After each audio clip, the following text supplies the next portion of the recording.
네. 도심 재개발 사업 중에 주택 재개발 사업을 하다가 끝났는데 연이어서 수업을 해보도록 할게요. 주택 재개발 사업 개념하고 변천을 하던 중에 이번에는 세 번째 주택 재개발 제도 및 사업 시행 방식이 변화된 내용들을 얘기를 하는데 62년에 1월에 도시계획법에서 불량주택지에 대해서 부분적으로 규정을 하고요. 71년에 도시계획법으로 개정을 하고 73년 주택개량 촉진에 관한 임시조치법을 만들게 되고요. 그리고 재개발 사업 원활한 추진을 위해 가지고 국공유지 사업 시행자가 이제 지방자치단체가 되는데 여기에 이제 무상 2년토록 바꿨다. 이 법의 내용을 바꾸게 됐다. 이런 거죠. 그리고 76년에 도시계획법 재개발과 관련된 규정을 별도로 독립을 시켜가지고요. 도시재개발법을 만들게 됐고 주택개량 촉진에 관한 임시조치법에 의해서 지정된 재개발구역에 있으면 부분적으로 법 적용을 배제하게 됐죠. 그래서 도심 재개발 사업 추진을 목적으로 한 그 부분에서는 부분적으로 법을 배제한다. 뭐 이런 내용들이 들어가게 됐고 81년에는 주택 개량 촉진에 관한 임시조치법이 실효가 되고 도시개발법이 제정이 됩니다. 그래서 주택 재개발 사업에 대한 규정이 추가가 되었고 도시계획법과 토지구획정리사업법을 근거로 법을 전환하게 되죠. 그래서 이후에는 주택 재개발 사업이라는 게 도심 재개발과 공장 재개발 사업 이렇게 동일한 법 안에서 이루어지게 됩니다. 그러니까 도심 재개발법 변천 보고 있죠. 그 중에서 주택 재개발에 관한 변천 내용들을 보고 있고요. 사업 방식의 변천을 한번 보면은 세 가지가 아닌 네 가지 정도가 있어요. 자력 재개발, 차간 재개발, 위탁 재개발, 합동 재개발. 자력 재개발이라는 거는 말 그대로 스스로 주민 스스로가 주택 개량하는 거다 해서 73년에서 75년에 시행이 된 방식이고요. 차간 재개발은 자금을 정부하고 AID 보증으로 미국 연방주택은행으로부터 차관, 그러니까 빌려온다는 얘기죠. 차관 융자를 받아가지고 추진한 사업이다. 그래서 우리가 차관 아파트라고 있어요. 강남 그 삼성중앙역 쪽에 있는데 이런 곳들이 이제 차관을 가지고 지었던 아파트죠. 차관 아파트.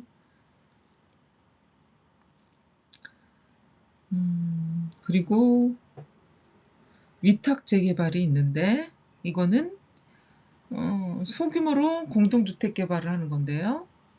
정부가 건설 업체를 알선해주고 주민이 이제 돈을 부담하는 거죠.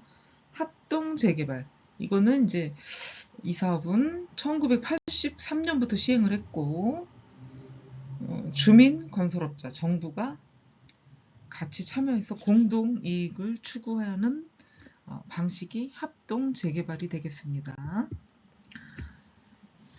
주택 재개발 사업 특성을 보면은 사업 추진 현황이 나오고 있잖아요. 그래서 여기서 이 표에서는 서울특별시 주택 재개발 그러니까 시행 현황이 나오고 있죠. 그래서 합동이냐 자력이냐 뭐 이런 면적과 통계가 나오고 있죠.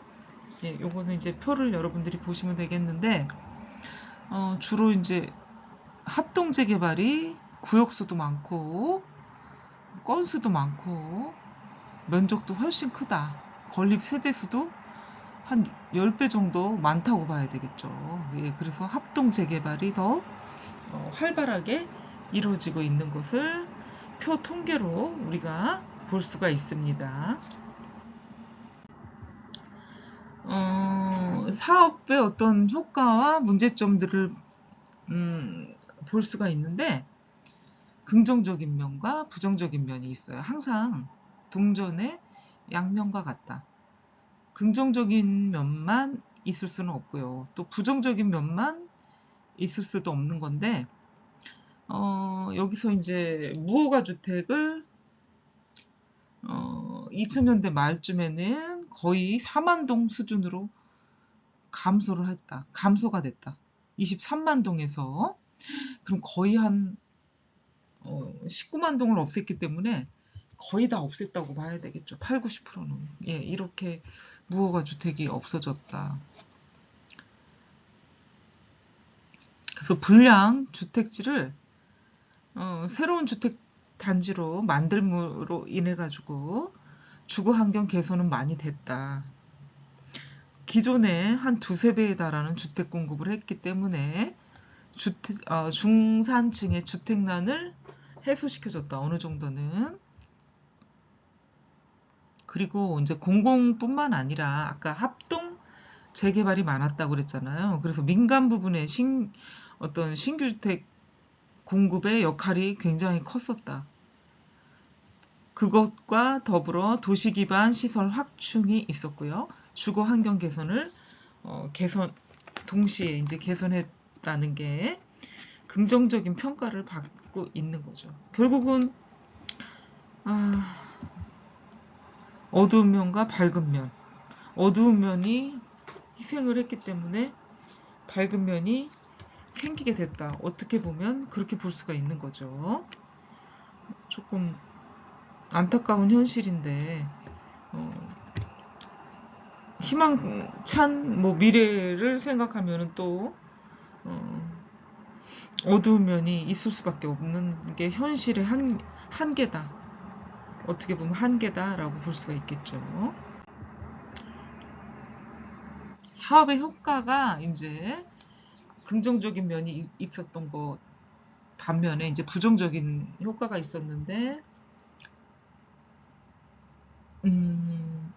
옹벽 조성, 그 다음에 구릉지에 입지했다. 주택개발구역이 대부분이. 그래서 고층 고밀도의 아파트로 능선을 가렸다. 그래서 결국은 이게 도시 경관을 해치게 됐다는 거. 또 교통체증, 기반시설이 좀 부족하다. 용량이 부족했다는 거죠. 전혀 기반시설을 만들지 못했다는 게 아니라 용량이 부족했다. 택지 개발이 우선이었기 때문에 차량이 이렇게까지 늘어날 줄 몰랐던 거죠. 또한 가장 큰 부정적인 효과로서 원주민 재정착률이 30% 정도에 불과했는데, 이 30%도 그렇게 매우 저조하다라고는 볼 수 없는데 많이 미흡했죠. 구역 지정 당시에는 5%에도 못 미친다는 결과가 나오기도 했고요. 저소득 원주민의 경제적 부담 능력이 없었다는 거죠. 그러니까 부담 능력 결여로 인해서 저소득 주민 주거 환경 개선하고는 거리가 멀었다는 거죠. 저소득층에게도 뭔가 기회가 좀 있었어야 되는데 좀 더 외곽으로 밀려나는 형태가 돼버렸던 거죠.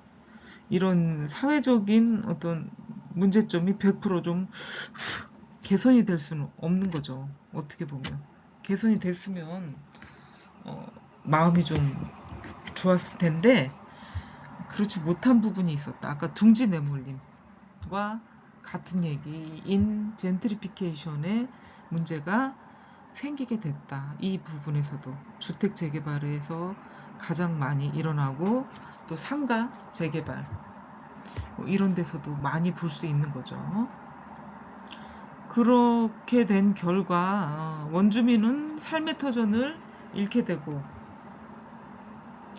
새 집 마련을 하게 된다 해도 빚더미에 올라앉거나 더 열악한 환경이 개선된 게 아니라 조금 더 열악한 데로 이사를 가게 되는 경우가 많이 속출하게 되기도 했었죠.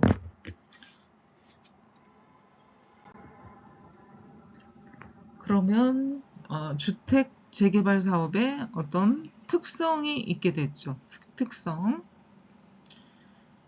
주택 재개발 사업의 뭐 효과도 되게 긍정적인 효과도 있었고 반대로 부정적인 효과와 문제점들이 생기게 됐는데 그러면 긍정과 부정의 내용들을 우리가 살펴봤고 그럼 문제점이 어떤 게 또 발생이 됐느냐 한번 볼 수가 있겠죠. 구역 지정의 요건이 좀 미비했다. 사업 방식도 이제 공공에서 재개발을 주도하다 보니까 사업 방식의 제한이 좀 많이 따르게 됐고요. 공공성이 배제된 개발. 이 공공성이라는 게 공공에서 운영을 사업을 했지만 공공성이라는 게 이제 모든 사람에게 골고루 혜택이 돌아가게 하는 공공의 어떤 효과가 좀 많이 배제됐다 이 말인 거죠. 전혀 없다는 게 아니고 배제가 많이 됐다.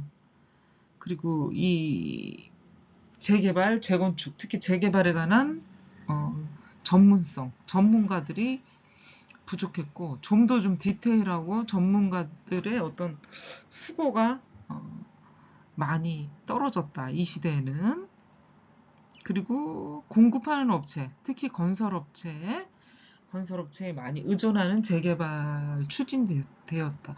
주택이 부족하니까 어떻게 하면 빨리 공급할 수 있을까? 공급에 의존하는 개발의 형태가 이루어지고 있었던 게 우리나라 현실이라고 볼 수가 있겠습니다. 네, 그러면 주택 재개발의 향후 전망과 과제를 한번 보도록 할게요. 주택 재개발 관련 법규에 대해 가지고 조정이 필요하다. 항상 이렇게 우리는 세법이 해마다 바뀌듯이 이런 것도 약간 추가 조정할 게 있으면 살짝 해마다 좀 바꿀 필요가 있다. 이렇게 좀 느껴질 수가 있죠. 이게 한번 입안이 되고 통과가 되려면 쉽지 않기 때문에 잘 바꾸지를 못하긴 해요. 두 번째는 공공의 역할 회복, 또 주민 참여가 바탕이 돼가지고 여러 사업 방식이 도입이 되는 게 필요하다. 뭐 이렇게 볼 수가 있겠죠. 많이 하려고도 두 번째는 노력을 하고 있죠. 그리고 전문가 집단의 육성 및 양성화. 지금 현재는 예전하고 좀 달라서 전문가들이 열심히 참여하고 유능한 뭐 전문가들이 많이 참여를 하고 있죠. 예, 그러니까 건축의 질이나 주택의 질이 굉장히 높아졌다. 과학이다. 그리고 편리해졌다. 굉장히 아파트를 선호하게 된 이유 중에 하나라고 볼 수가 있겠죠. 전문가 집단이 엄청난 실력을 갖췄기 때문에 오늘날 이런 아파트들이 탄생했다라고 볼 수가 있겠습니다.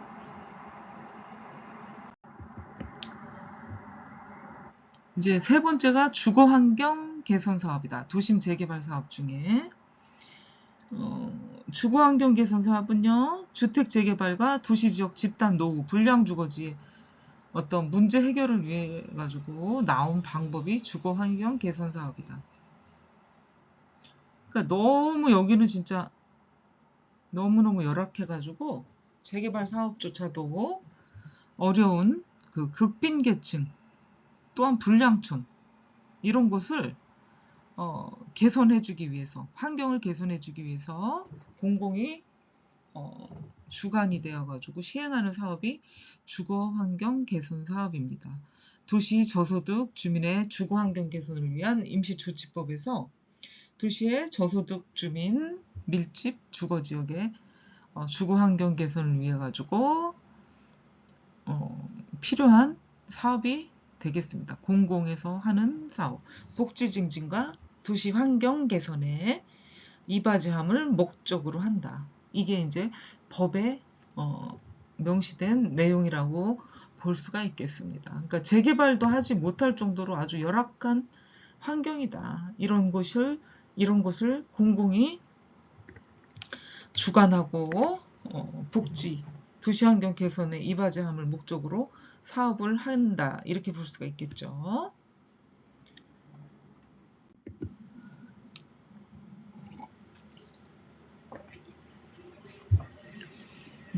그러면 제도의 어떤 변천을 한번 볼게요. 이런 규정은 도시 저소득 주민 주거환경 개선을 위한 임시조치법, 지방자치단체의 조례로도 구성이 됐어요. 이 법은 89년 4월에 제정이 됐고요.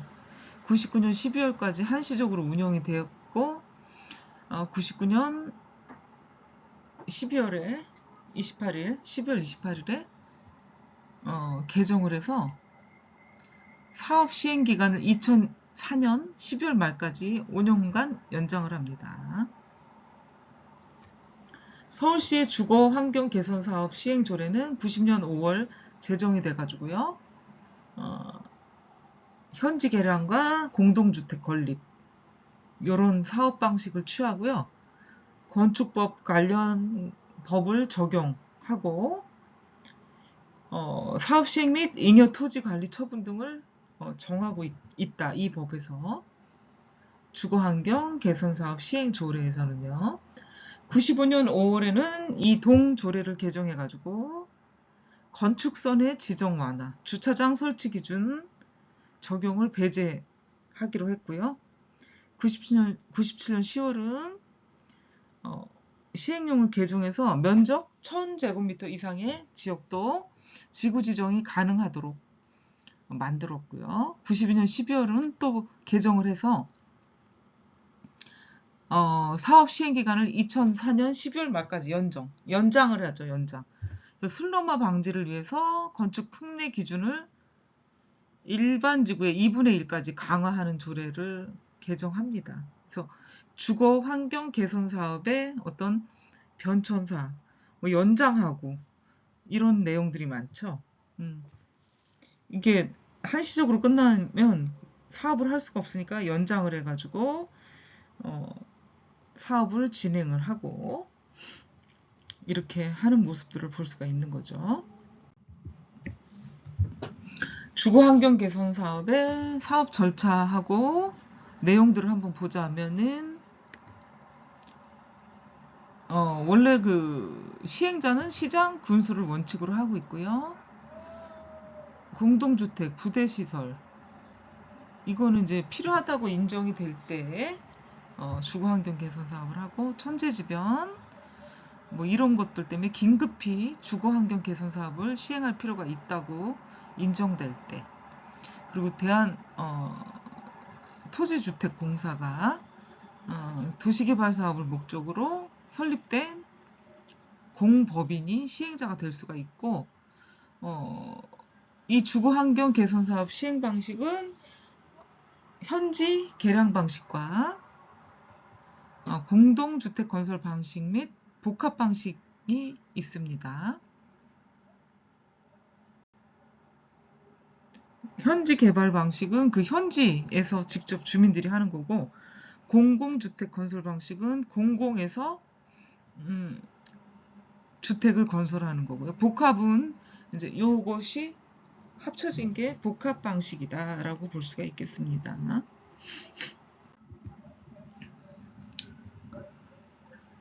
사업의 내용을 보면 지구 지정 및 요건이 나오는데 먼저 지구 지정이 된 다음에 사업을 시행하게 되죠. 이것은 재개발이나 재건축이나 주거환경 사업이나 마찬가지인데 주거환경 개선 지구로 지정이 되면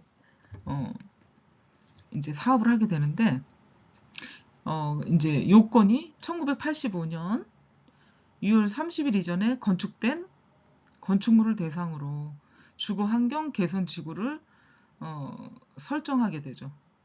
지정하게 되죠. 구조나 외형, 부대 시설이 주거 공간으로서 기능을 좀 하기에 부적합하다. 이런데 이렇게 밀집되어 있는 지역을 주거 환경 개선 지구로 지정을 하게 되고요. 토지나 건축물 소유자가 3분의 2 이상의 동의, 세입자는 2분의 1 이상의 동의가 있어야 되고요. 주거 환경 개선 지구로 지정이 된다면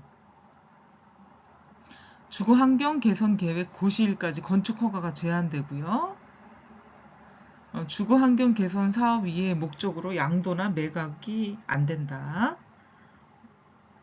뭐 기본적인 내용이죠, 사실은. 이런 내용들이 어렵게 생각하지 마시고 이 주거 환경 개선 지구로 지정이 되면은 어떤 행위 제한이 있을 수밖에 없는데 극히 아주 상식적으로 생각을 하시면 되겠죠. 관련 법규 특례 조항이 있는데 주거환경 개선 사업과 관련된 법이 있는데요. 도시계획법, 건축법, 주택건설 촉진법, 주차장법 이런 관련된 법과 특례 조항을 지키면 되겠죠. 그리고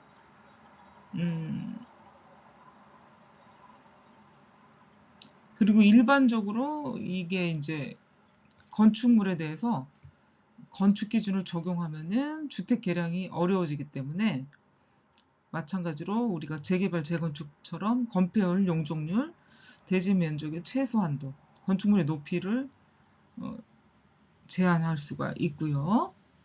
높이 제한에 대해서 주택건설 촉진법에 국민주택채권이죠. 주택채권 매입 제외해주고 주차장법에서 정하는 건축물 부실 주차장 설치 기준도 완화해준다. 이래야지 사업이 원활하게 진행이 된다. 그러니까 이게 결국은 법률로 강제해 놓은 것을 약간 완화해주고 규제를 푼다. 이런 내용과 일맥상통하는 내용이 되겠죠. 그러면 주거환경 개선 사업 추진이 어떻게 이루어지고 있었나를 한번 보면은 2001년에 총 99개 지구가 지정이 돼 가지고요. 벌써 21개 지구에서 사업이 완료가 됐다. 그 나머지는 시행 중이다. 현지 개량 방식이 7개 지구, 공동주택 건설 방식이 14개 지구, 그 다음에 현재 시행하고 있는 게 68개 지구, 현지 개량 방식이 64개, 공동주택 건설 방식이 4개 지구, 개선계획 수립지구는 대부분 현지 개량을 채택하고 있다. 이래서 사업 추진 현황을 2001년도 기준으로 한번 살펴보았습니다. 그러면 아까 주택 재개발 방식에 문제점이 있었던 것처럼 주거 환경 개선 사업에 문제점이 없을까? 있습니다. 문제점도 있고 이 문제점을 어떻게 해결할 것인지가 과제로 남아 있겠죠. 그러면 한번 봅시다. 제도적인 문제가 있고요. 국가의 지원이 미흡한 문제가 있다. 그럼 제도적인 문제는 이 제도라는 게 완전하지가 않고 불안정한 상태이다. 기본 계획이 탄탄하지가 않다. 미흡하다. 제도가 이게 확실하게 자리 잡은 게 아니고 임시법처럼 만들어진 감이 없잖아 있다. 제도의 불안정성, 불안정한 제도, 뭐 같은 얘기가 되겠죠. 두 번째는 국가의 지원 미흡, 국공유지가 무상으로 양효를 해야 되는데 이제 이런 게 좀 지원이 부족하고 또 재정 지원, 돈으로 이제 지원하는 부분들도 미흡하다 이거죠. 주거 환경 개선 사업이라는 게. 다음은 이 문제점이 이제 제도적인 문제점이 있을 수가 있죠. 제도적인 게. 이게 앞에서 얘기했던 불안정한 제도.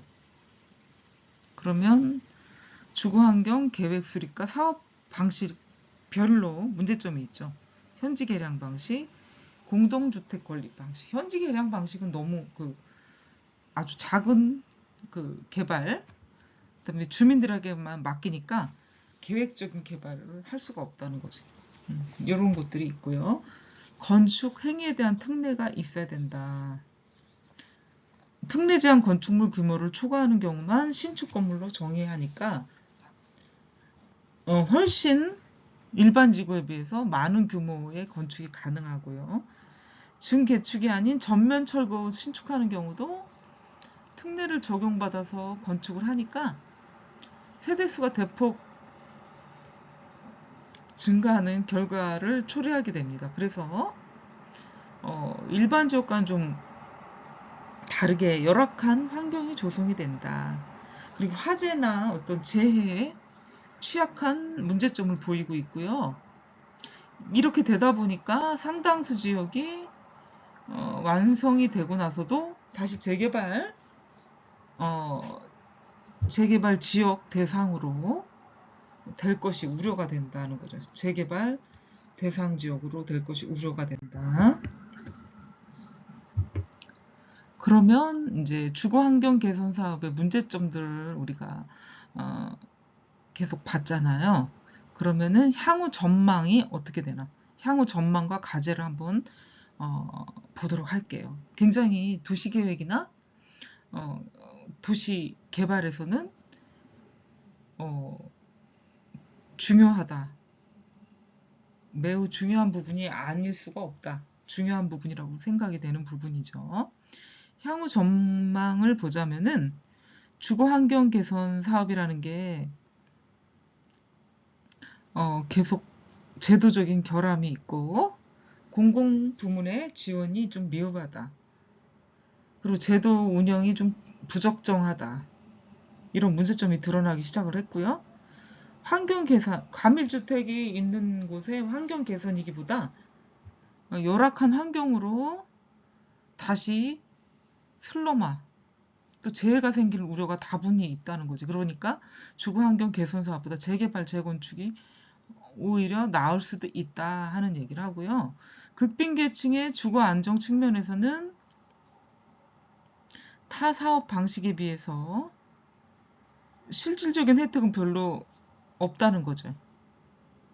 또한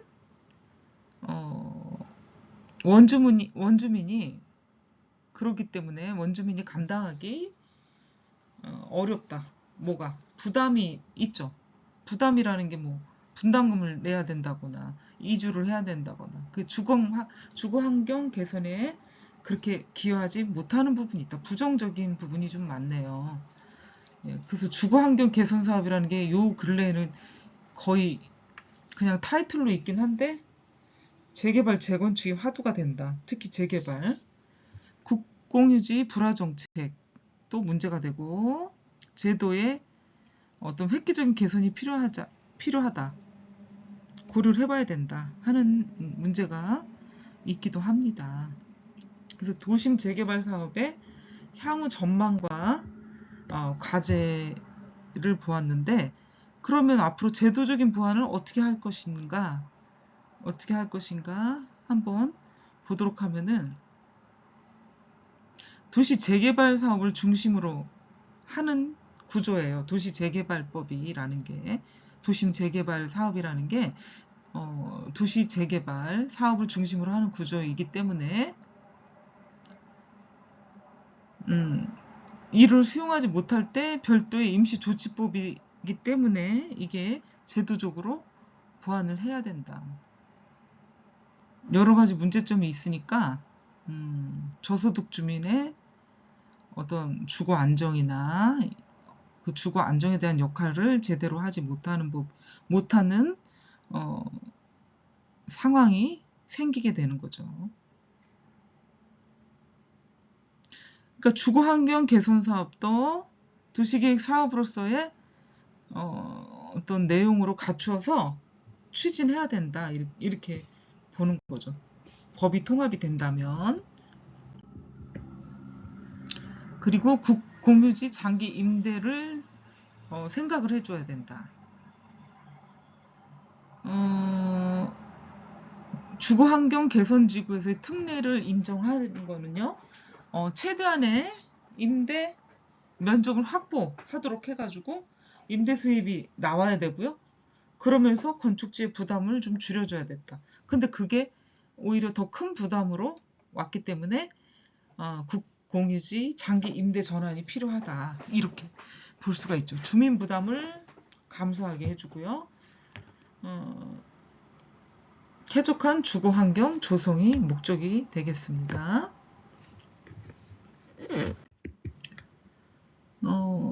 그리고 재정 지원이 또 필요한데 정부 재정 지원의 확대가 좀 절실하다. 뿐만 아니라 금융, 세제 지원 이런 지원책이 좀 있어야 되고요. 소득 계층에 따라 차별적인 사업 방식이 있어야 되겠고 재정을 지원해 주려면 시스템이 좀 갖춰져 있어야 되고요. 주택 자금에 대한 유동화 시스템이 도입이 돼야 된다. 그리고 최소한의 사업비 50% 이상을 저리로 융자해주고 보조받을 수 있도록 어떤 시스템이 좀 만들어져야 된다 하는 게 재정 지원의 어떤 미흡한 부분이다라고 볼 수가 있겠습니다.